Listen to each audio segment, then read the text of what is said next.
¿Qué tal? ¿Cómo está, congresista? Tenga usted muy buenos días.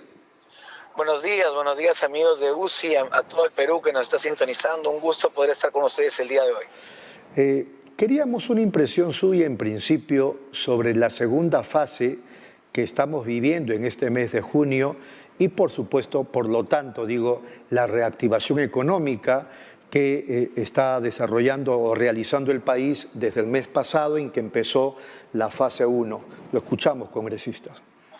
Bueno, es muy difícil poder empezar una fase 2 cuando no se ha culminado correctamente la fase 1. Y esto es una gran responsabilidad del Poder Ejecutivo y del Gobierno porque no se ha tomado en cuenta la realidad del pueblo peruano. Nosotros señalamos y en la Comisión de Producción hemos hecho llegar distintos documentos, propuestas de solución, hemos presentado un documento junto con las cámaras, la Red Cameral del Perú, que agrupa a 20 cámaras de comercio de las regiones del Perú, en donde le proponíamos una reactivación en una sola fase al Poder Ejecutivo, que permita que la gente pueda salir a trabajar rápidamente y obviamente bajo los protocolos de seguridad.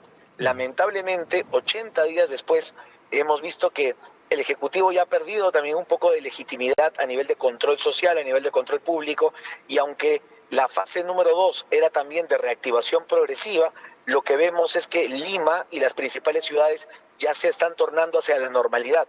Una normalidad con poco control, una normalidad con muchas necesidades, producto de la falta de ingresos de las familias, y creemos que el gobierno tiene que, como ya viene haciendo desde producción, desde el Ministerio de la Producción, sincerar los requisitos, flexibilizar los requisitos de bioseguridad para garantizar no solamente la reactivación, sino también la seguridad de todos los peruanos.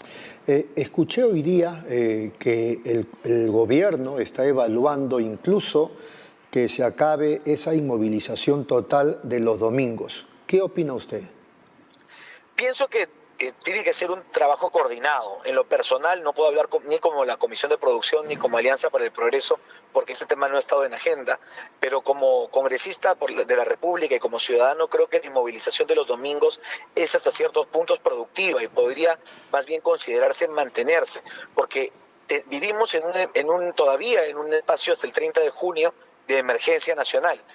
Los restaurantes, los lugares públicos tienen aforo muy controlado y no hay posibilidad de reunión. Entonces, un domingo a puertas abiertas, en donde no hay posibilidad de trabajar y donde no hay posibilidad de una reunión o de una recreación, no tiene mucho sentido, más bien va a llevar a mucho descontrol. Creemos más bien que de lunes a viernes sí se debería fortalecer el trabajo, la libertad para poder seguir emprendiendo, para poder seguir produciendo, y más bien el día domingo y los fines de semana deberían ser todavía un poco más controlados para evitar el contagio y la responsabilidad pública. Hemos visto también los casos de España y de Italia, en donde el gobierno se confió y comenzó a abrir inclusive los bares, las cantinas, y esto llevó a una segunda recaída. Nosotros en estos momentos no estamos en capacidad para aguantar ni el golpe económico ni el golpe en salud, entonces hay que ser muy precavidos y muy responsables a tomar las decisiones. Muy bien, yo decía, de repente estoy hablando piedras, pero le expreso lo que yo pensaba o pienso. Decía, si ya sabemos, si ya tenemos claro que hay tres elementos fundamentales frente a este virus maldito, disculpando la expresión, que es lavarse las manos, tenerlas bien aseadas, usar la mascarilla y tomar distancia mínimo 1 metro. Yo decía, ¿por qué no es posible, lógicamente cumpliendo determinados protocolos, que vuelvan los restaurantes con sus mesas y sus sillas, pero uno tiene que respetar, por supuesto, la toma de distancia, etcétera, etcétera? Cuando uno tiene que comer, se saca la mascarilla y come, pero ya no va a hablar ni nada. Y si tiene que hablar, se pone la mascarilla. ¿Cómo aprecia usted eso? Es una posibilidad muy real. La mayoría de países europeos ya vienen aplicando ese sistema después de la primera ola.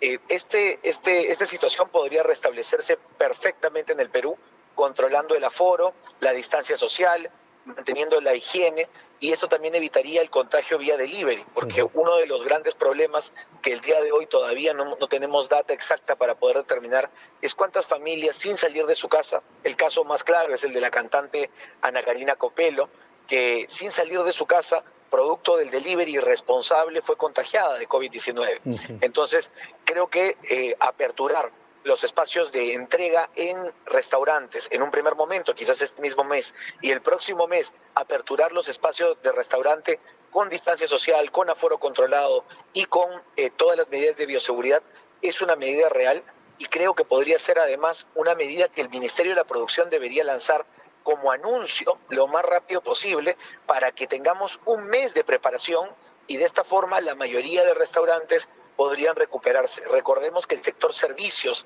y el sector turismo son los más afectados en pérdida de empleo y también en quiebra de empresas en los últimos meses. Vamos a otro tema. El gobierno o el ejecutivo, digo, se ha reducido el sueldo en un determinado porcentaje, no recuerdo bien cuál porcentaje, pero ayer escuché a la presidenta del Tribunal Constitucional que también lo había hecho con su remuneración.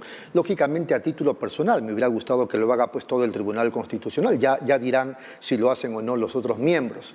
En ese contexto, el Congreso también está evaluando la reducción de sus sueldos y si le parece la reducción de sueldos, digamos, una pérdida de tiempo o hasta una tontería, como alguna vez lo calificó el presidente del Banco Central de Reserva. ¿Qué impresión tiene usted de eso?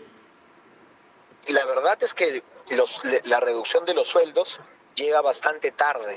Recordemos que, por ejemplo, en Argentina, en el propio Bolivia y en otros países ya se viene aplicando desde la primera semana de emergencia nacional. Parece que este ha sido un reflejo del Poder Ejecutivo que no puedo decir si tenga realmente un impacto real. En lo personal, y creo que esa es una cosa que cada congresista deba presentar a su propia ciudadanía, yo represento a la región de Junín, no cobré bono de instalación, tal cual fue mi compromiso con mis electores, y he donado casi el 80% de mi sueldo de marzo, abril y mayo para donaciones solidarias. Esta vez estamos donando más de 10.000 mascarillas en el mes de junio, mascarillas a las personas, por ejemplo, a los ronderos, a los pequeños emprendedores, a los promotores de salud y educación que no han recibido ningún apoyo del gobierno. Lo hago como tema individual, pero creo que la mayoría de colegas podría sumarse a temas solidarios voluntariamente. Creo que uno no puede por una norma obligar a una solidaridad, porque para empezar, el 15% en un mes no va a generar un gran impacto a nivel solidario. Pero sí lo que pensamos y lo que sí se debe comenzar a hacer es que las autoridades rindan cuentas a la ciudadanía sobre lo que hacen. No es posible, y quiero volver a retomar un caso desde mi despacho, no es posible que después de 4 meses solo el despacho de quien te habla sea el único que haya presentado un boletín informativo a sus electores sobre el trabajo que se ha hecho. Por tanto, los trabajadores públicos estamos ganando un sueldo, tenemos que rendir cuenta de lo que venimos haciendo y obviamente ponernos una mano al pecho y una mano al bolsillo, porque en esta nos tenemos que mojar todos para salir adelante. Claro, porque yo decía, no puede ser una tontería si consideramos, por ejemplo, en el caso del Poder Judicial, que el vocal supremo, el señor Lecaro, que es presidente del Poder Judicial, gana 48.000 soles mensuales. Entonces, consideraba que una reducción en su caso y en el caso de otros vocales podría, digamos, ser un acto de solidaridad, no obligatorio, pero sí de conciencia. Sí, definitivamente, y creo que ahí también tocamos un tema importantísimo. Hay muchos trabajadores estatales, en el caso del Congreso no, nuestros sueldos son completamente transparentes, igual que los ministros que tienen sus sueldos publicados y presentados públicamente, pero también hay muchas personas en el Poder Judicial, en la Fiscalía y en otros ámbitos de la administración pública que, por ejemplo, a nivel de remuneración,